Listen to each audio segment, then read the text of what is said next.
So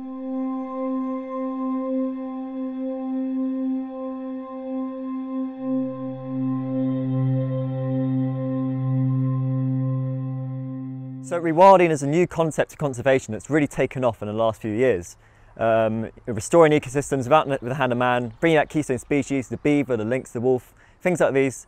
They're all really exciting stuff, but stuff that if it's going to be done, it's going to require a lot of effort from the new generation of conservationists.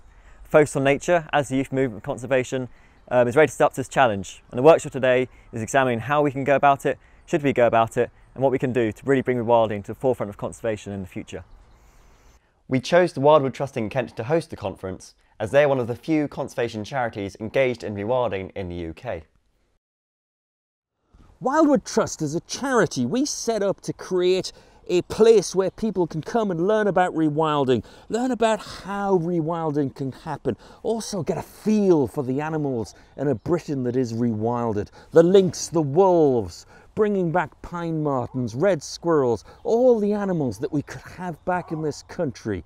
That's what we want to do at Wildwood Trust, and we now want to do that at other places in the country. So Wildwood is creating a place where people can learn to live with our little friends here and learn to live with nature.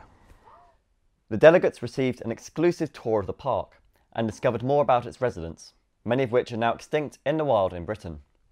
We gave members a chance to come face to face with former British species, including beaver, lynx, and even wolves, animals which may one day return to our shores. We were also privileged to have several guest speakers.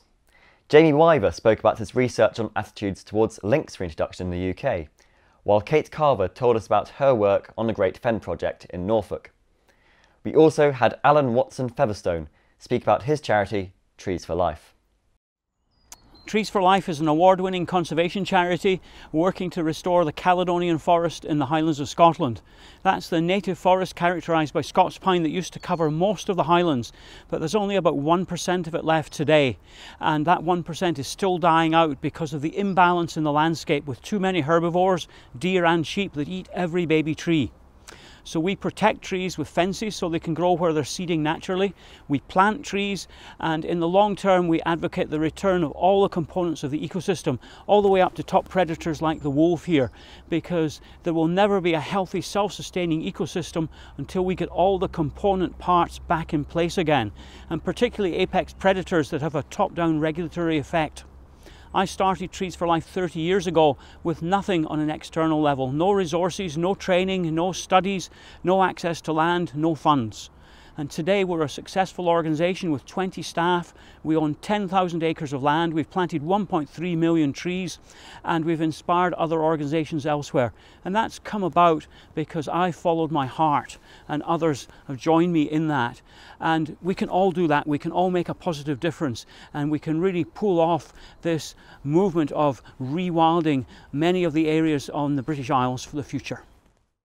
The day concluded with a debate on some of the more controversial issues surrounding rewilding.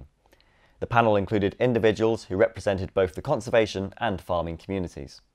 We hope the young conservationists attending the day left with a widened perspective on what exactly rewilding means and the possible consequences it has on wildlife and people in the UK.